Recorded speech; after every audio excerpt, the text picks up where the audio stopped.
March 8th, 2022 was a special day for me because it was the day I went to watch The Batman.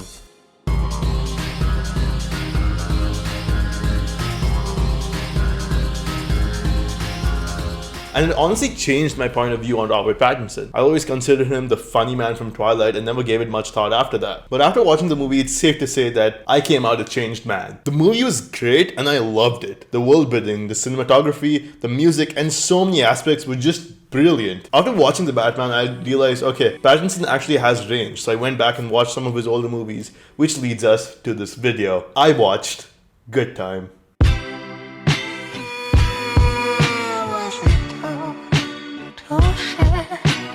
Good Time is a film from 2017 starring Robert Pattinson and directed by the Safdie brothers. It's distributed by A24 and it is one of my favorite movies of all time. It follows Pattinson's character, Connie Nikas, and his journey in New York to get enough money to bail his brother out of prison. It's a really simple one-line description, but if you watch any of the Safdie brothers' other movies, you know that you're in for a ride. The Safdie brothers consist of Benny and Josh Safdie. In fact, Benny is one of the main characters in Good Time and he plays Pattinson's brother in the movie. They would later go on to direct Uncut Gems in 2019, which was far more popular because it starred Adam Sandler and it was distributed by Netflix. The Safdie brothers' movies traditionally feel extremely real. They're all filmed in New York City and in public, which really helps to sell this notion.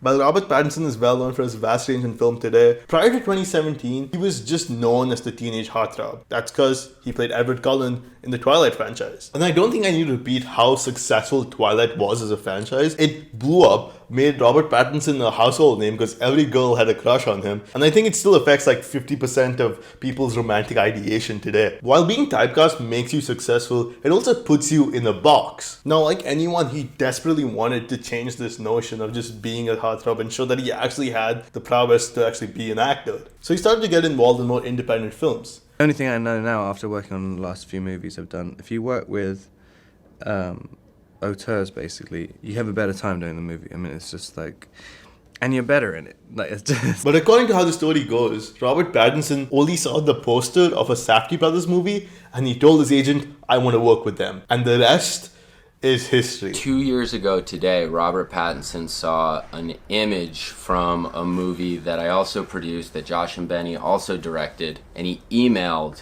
Josh and Benny and said, I want to do whatever you guys are doing next. Now, I know what you're thinking. Why is Casey Neistat there? He apparently was really good friends with the Safdie brothers, so he made a video talking about the release of Good Time when it came out. Traditionally, movies are divided into a 3-act structure, Act 1, 2, and 3. Personally, I think Good Time has one of the best first acts that I've ever seen. Everything that needs to be established is established and it leaves you wanting more. So without further ado, here's that.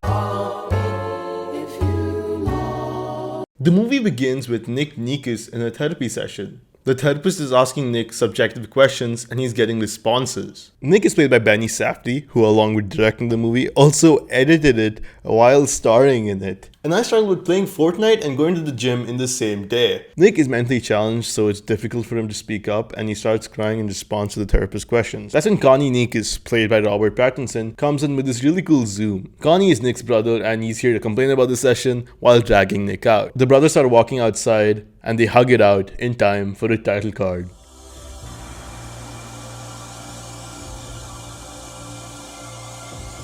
The title embodies the aesthetic of the movie so well, and it's backed by the movie's beautiful soundtrack produced by 106.Never, which I'll get into a bit later. Next, Connie and Nick attempt to rob a bank. They use masks and construction wire as a disguise, and everything seems to go well. They get the money and quickly change in an alley like that one Mission Impossible scene, and then they get into the getaway car. But here's where things go horribly wrong. A dye pack in the money bag goes off, filling the car with an aggressive pick. They manage to get out and go to the closest Domino's for product placement, and also to go to the bathroom to change and wash away the dye. With the owners knocking on the door asking them to leave, Connie stashes the money in the false ceiling and they leave the store. While walking out, a police car approaches them and questions them. Nick gets freaked out and starts running, and then we get a chase through New York. Connie is quicker at running, so he ends up having the lead, and this causes Nick to get caught. Stop running! And the opening credits roll as Nick gets processed in jail. Nah, this doesn't feel right. Let's go. The Safdie brothers didn't clear any location before they started filming. That's why everything that's shot in the city feels so real. That's why the chase that we just watched also feels incredibly natural. The cops in the chase were actual cops that were hired to just play a part in this movie. And it's honestly a miracle that no one went up to Pattinson to just say like, hey, you're the funny man from Twilight, I know you. This was also before he was more like well known. If this happened today, you would have like some 13-year-old Sigma Andrew Tate fan go up to him and call him a Sigma icon for being the Batman or something. But yeah, let's get back to good time now. Meanwhile, Nick meets with his lawyer and therapist from the opening, and they suggest telling on Connie to get out. Nick then gets into a fight in prison, which ends with him getting brutally hurt on top of the injuries he already had. Connie goes back to the Domino's and takes the money from where he stashed it to use it for bail. He takes it to the bail bonds place to see how much he can use. Unfortunately, a large part of the money is basically unusable since it was painted pink, so he needs about $10,000 more. And this is where Connie learns that Nick is in the hospital. So he walks out as the synth-heavy soundtrack builds up. This is around the 30-minute mark of the movie, and it marks the end of the first act. A great artist's unique work is always noticeable in the first few minutes that you experience it. Just like how you know that this is a Wes Anderson movie, or that this is a song produced by Pharrell Williams, or that this is a Nakey Jakey video. The Safdie brothers' unique style consists of close-up shots. So many close-up shots. Although most people think this would limit the creative potential of a filmmaking style, it actually adds a lot more because they're trying to make a sense of anxiety and a sense of claustrophobia that is perfectly achieved through their methods. If you read any of the reviews of any one of their movies, all of them describe this anxiety-inducing way of filmmaking. Once Connie realizes that Nick is in the hospital and he may be seriously injured, he comes to the totally rational thought of breaking Nick out of the hospital when he's under police supervision. After that, we see a scene that shows Connie's stealth prowess, which is similar to the likes of Solid Snake. Why you kick? No, what are you doing?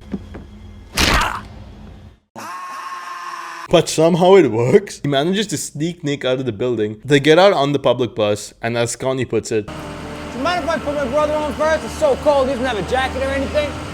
this leads to another scene of pure anxiety where Connie doesn't have anywhere to go and just gets off at the same stop as the lady who let him go on first. He has to use her phone, and once they're inside, Connie just lies to gaslight her into spending the night there. Because she feels bad for Nick, she just lets him spend the night. If you want, I can give you a room, not you, for your brother.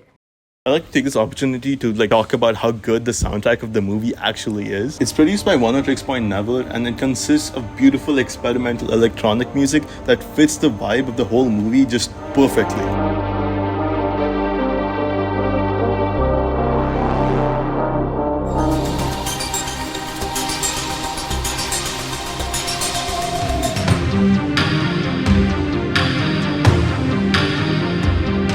The track you just heard is Hospital Escape or Accessoride. It's the track that plays during the hospital escape, as the name suggests, and it adds so much to that scene. Along with the quick cuts and the really close-up shots, the soundtrack is a major fact that helps them achieve the sense of anxiety and claustrophobia that they're trying to get with their filmmaking style. So it's no surprise that One Tricks Point Never would later return to make the Uncut Gems soundtrack. Coming back to the movie, the woman lives with her granddaughter, Crystal. She's 16, an average teenage girl. She tells Crystal that she has work tomorrow, so she's gonna sleep, and to call her in case anything goes wrong. Connie then goes into the bathroom and finds a pack of hair bleach and spontaneously decides to bleach his hair so he doesn't look like his mugshot. But it does lead to this beautiful shot of Pattinson sitting in front of a TV. He later goes out and talks to Crystal in the kitchen. They end up watching TV, and while surfing the channels, they end up on the news. And then we get one of the most uncomfortable scenes I have ever watched. Update on last week's bank robbery in Flushing. Authorities are still searching for Konstantin Nikas, suspected of carrying out the robbery along with his brother. Yeah, that's not my Batman. Just no. That's all I'm gonna show, but just know that this was so hard to get through. It shows Kanye's downfall of him doing more and more desperate things to get his brother out. And knowing that he did it just so Crystal wouldn't recognize him on the TV makes it even weirder. But don't worry, because the actor who played Crystal was definitely not a minor when this was filmed. I made sure. I paused the movie and made sure. They are interrupted when they hear screams from Nick.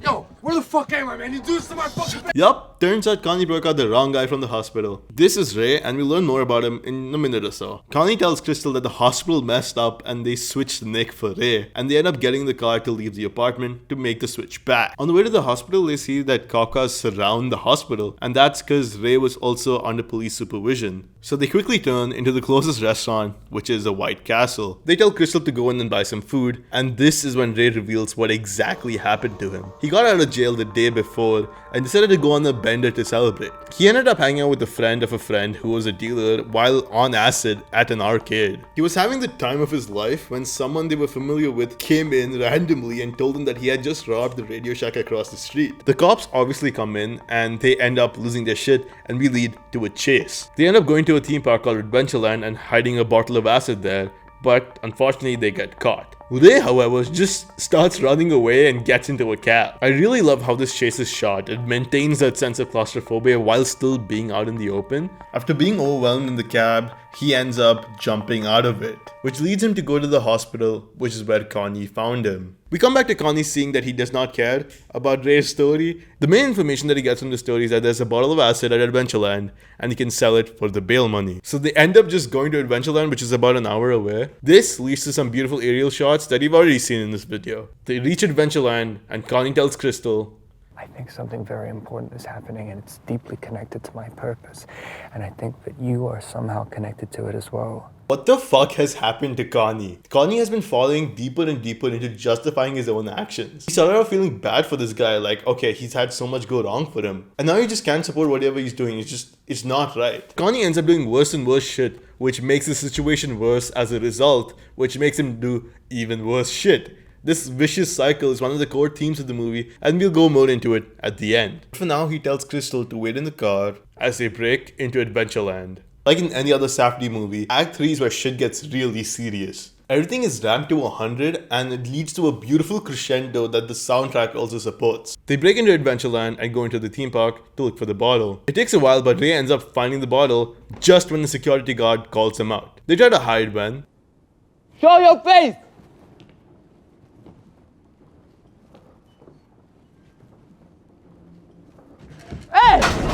Ray gets caught and drops the bottle of acid. He gets tied up in the security office and the guard goes out to look for Connie when Connie just straight up jumps him. Connie goes back and frees Ray and then they go back to look for the bottle. And they find it just when the police shout from the outside. Apparently the guard called the cops when he saw the intruders, but unfortunately this is when Connie is stuck in a pinch. But out of nowhere he gets this miraculous idea of just acting like the security guard since they don't know how the guard looks. So he starts changing into the uniform when Ray does this. You fucking mouse. Yup, he's gone and he's never coming back. He's gonna be seeing colors and shapes until like the end of time. Like, I feel bad for him right now. Ray hides as Connie puts up the charade of the guard to the cops. While all of this was happening, Crystal was just in the car. She sees the lights on in the park and goes out to check what is happening. But that's when the cops take her in as a witness. This is when the guard wakes up and he's not comprehensible at all. He's basically speaking in the Minecraft enchanting table language. Relax.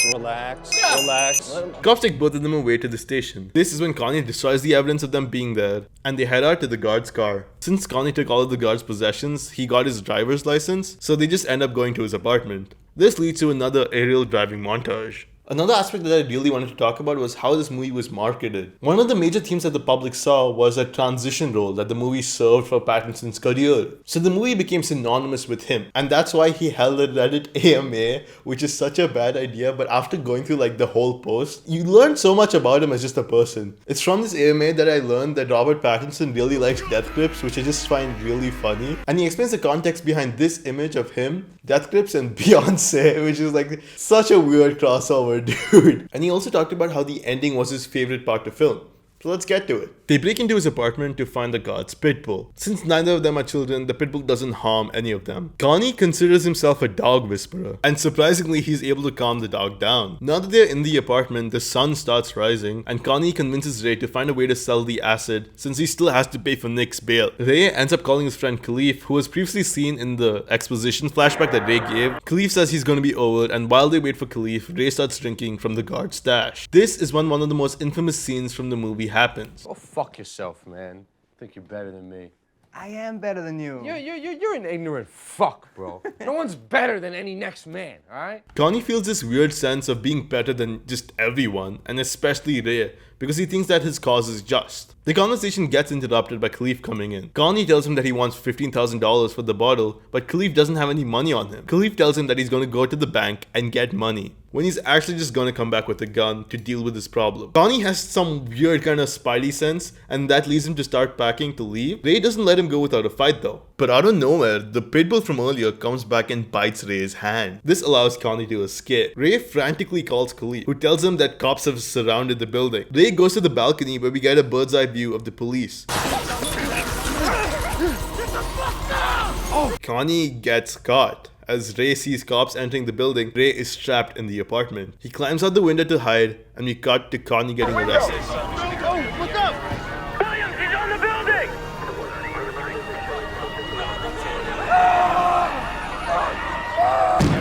Williams, building, now! Yeah, Ray slips and falls as Connie sits in the back of the police car, thinking about everything he did to get here in a long static shot that zooms in.